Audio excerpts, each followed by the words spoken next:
అబ్బా ఎందుకో చెప్పకుండా నన్ను ఇక్కడ దాకా ఎందుకు లాక్కొచ్చావు కృష్ణ? చెప్తాను ఉండండి. ఈ బోర్డు చూడండి. హాల్ నిండింది కాబోలు. రండి రండి, ఒకసారి లోపలికి వచ్చి చూడండి.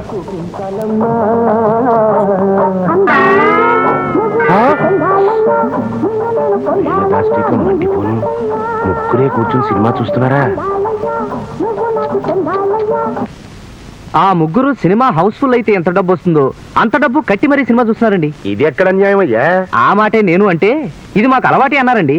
పైగా వాళ్ళ ఊళ్ళో కూడా ఇలాగే వారానికి 3-4 సినిమాలు చూస్తారట. ఆ బండ వెధవ అరగుండు వెధవ, అర క్షణంలో ఈ సున్నం ఆ డబ్బాలోకి ఎత్తకపోయావంటే నీ బొగిలో సున్నం లేకుండా తంతారు. ఎత్తో ఆ బండ వెధవలకి బక్కపీరికి పిచ్చా ఏమిటయ్యా? పిచ్చి కాదు గాని చేదస్తం అనుకుంటానండి. ఒక్కొక్క సినిమాకి 1500 రూపాయలు చొప్పున వారానికి 4 వేసుకోండి. 6000, నెలకి 24,000, సంవత్సరానికి అమ్మో అమ్మో 2,88,000 అయ్యా. అక్కడికి 3 లక్షలు సినిమాలకే అయిపోయిందా? ఏమపోతే ఆ బండ వెధవల తిండికి ఏడాదికి 7 లక్షలన్నా కాకపోదు.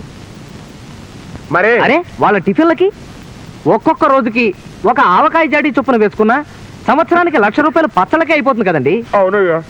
వెరసి 10 లక్షల రూపాయలు వాళ్ళ తిండికి సినిమాలకే అవుతుంది. ఈ లెక్కన వాళ్ళకున్న 25 లక్షల రూపాయల ఆస్తి 2.5 సంవత్సరాల్లోనూ సఫా. ఆ తర్వాత మీ అమ్మాయి 4 ఏళ్లలోనూ పాచి పని చేసి వాళ్ళ ఆయనకి బావలకి తినిపించాల్సి వస్తుంది.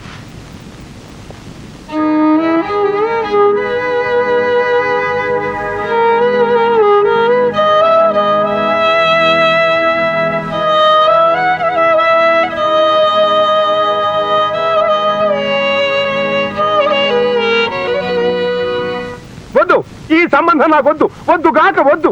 ఈ దిక్కుమాల సంబంధానికి ఓ దండం పెట్టి పేడ వదిలించుకుంటాను. హలో మామగారు. ఎవరయ్యా ఎవరయ్యా నీకు మామ? మా పిల్లని నీకు ఇవ్వట్లేదు, అయినా నీ ప్రవర్తన నాకు నచ్చలేదు. వెళ్ళు. రేయ్ కూర్చోకండి, కూర్చుని విరుగుతాయి. లక్ష్మీపతి గారు, లక్ష్మీపతి గారు, ఏమిటండి ఇది? మీకేమైనా మర్యాదగా ఉందా? పొద్దున్న వరకు పెళ్లి ఖాయమన్నారు. బుద్ధి గడ్డిది అన్నానయ్యా, ఇప్పుడు తెలిసి వచ్చింది. అయ్యా మీకు నాకు సరిపడదు, వెళ్ళండి. వద్దంటే బతిమాలేఖరు మనకేమిటో కూటం. పద వెళ్ళండి. మంచి వెళ్దాం. ఉండు, కాస్త నీళ్ళు ఇప్పించండి. నీళ్లు లేవు, మా బావులు ఎండిపోయాయి, మా ఊరు చెరువులు ఇంకిపోయాయి, మా రాష్ట్ర సరిహద్దుల్లో ఉన్న సముద్రం ఎగిరిపోయింది.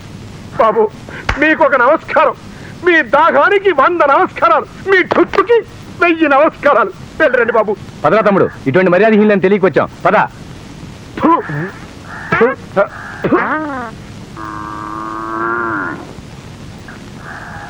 నా కూతురు బతుకు సర్వనాశనం కాకుండా కాపాడావు, నీ మేలు మర్చిపోలేనయ్యా కృష్ణమూర్తి.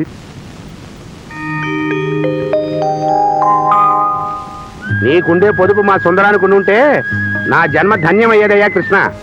మీ సుందరానికి ఏమండి? జల్సా తిరుగుళ్ళు అలవాటయ్యాయి, చదువు పట్ల శ్రద్ధ లేదు. ఇప్పటికి బియ్య 2 సార్లు తప్పాడు చవట. అలాగా, ఈసారి సుందరాన్ని పాస్ చేయించే బాధ్యత నాది. నాకు వదిలేయండి. ఇవాళ రాత్రి నుంచే నేను అతనికి ప్రైవేట్ చెప్తాను కదా. నన్ను నా కుటుంబాన్ని కాపాడటానికి వచ్చిన దేవుడు అయ్యా నువ్వు. Brutus is ambitious. కృష్ణమూర్తి, భోజనం చేసి వచ్చావా? మీరు? ఇదిగో ఈ లెక్కలు చూసుకుని ఇంటికెళ్ళి భోజనం చేస్తాను. భోజనం చేస్తారా? అంటే మీరు రాత్రిపూట కూడా భోజనం చేస్తారా? అదేమిటి, నువ్వు చేయవా? చంపేశారు. రెండో పూట కూడా భోజనం చేస్తే మా అభాపేశం వాళ్ళు బహిష్కరిస్తారు. అభాపేశమా? అదేమిటయ్యా? అదేనండి, అఖిల భారత పీనాసి సంఘం. ఓహో, మన సంఘమా? అయితే మీకు ఒంటిపూట భోజనమేనమాట. ఆ తినే ఒక్క పూట 2 పూటలకి సరిపడేది లాగించేస్తారనమాట. అమ్మో, ఇంకో పొరపాటు మాట కూడా సరే. ఒక్క పూట సరిగ్గా పట్టెడు అన్నం, ఒక కూర ముక్క, కందెగింజంత పచ్చడి, 6 మజ్జిగ చుక్కలు. ఇది మా మెను, అంతే. అలాగా, మరి చికెను మటను తినేవాళ్ళు? అవి మేము తింటామండి. తింటామంటే పీక్కు తినాలా చెప్పండి? ఓ కోణ్ణో మేకనో గుమ్మానికి కట్టేసుకుని దాని వంకే చూస్తూ లొట్టలేస్తూ ఉట్టన్నం తింటూ ఉంటే ఉంటుంది. అచ్చం చికెన్ తిన్నట్టే అనిపిస్తుంది అనుకోండి.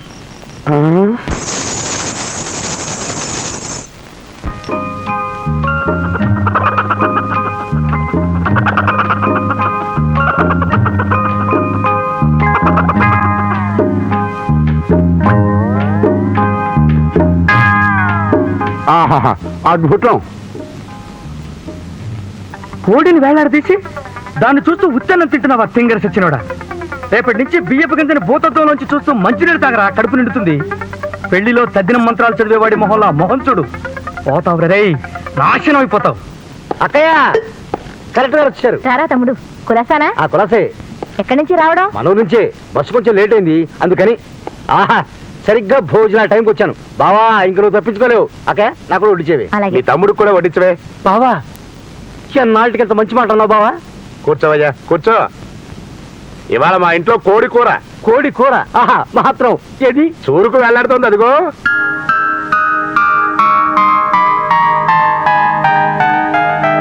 దాని ఒక్క రెప్పార్పకుండా చూస్తూ పొట్టన్నం మింగేయడమే కూర తిన్నంత తృప్తిగా ఉంటుంది.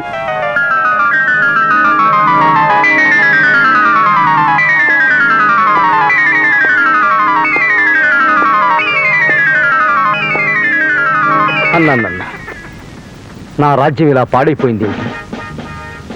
సామంత రాజులు నాకు కప్పాలు కట్టకుండా కాకా హోటల్లో కప్పులు కడుగుతున్నారు ఏమిటి?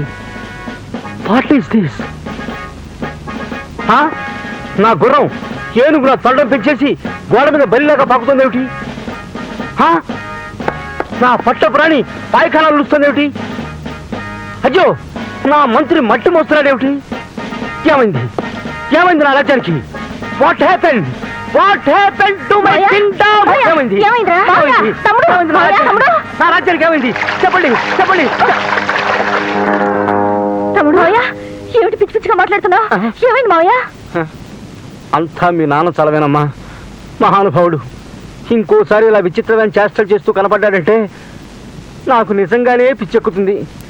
అక్కయ్య, ఇక నిన్న భగవంతుడు కూడా రక్షించలేడు. నువ్వా? అమ్మా పద్మ, త్వరలోనే నీ పెళ్లి జరగాలని మనసారా కోరుకుంటున్నాను. నువ్వా? ఈ వాక్యాన్నిటు మీరే మార్చేసుకోండి. ఏమిటో నాకంతా గందరగోళంగాను అయోమయంగాను ఉంది. కాస్త నా కోటు బ్యాగు తెచ్చిపెట్టండి. నేను అలా బయట నిలబడి ఉంటాను. ఇట అంత దూరం నుంచి అయిన వాళ్ళని చూడాలని వచ్చిన మనిషిని బెదరగొట్టి పంపించారు. చిచి, నానాటికి తీసుకట్టు నాగంపట్టు అన్నట్టు అయిపోతున్నారు.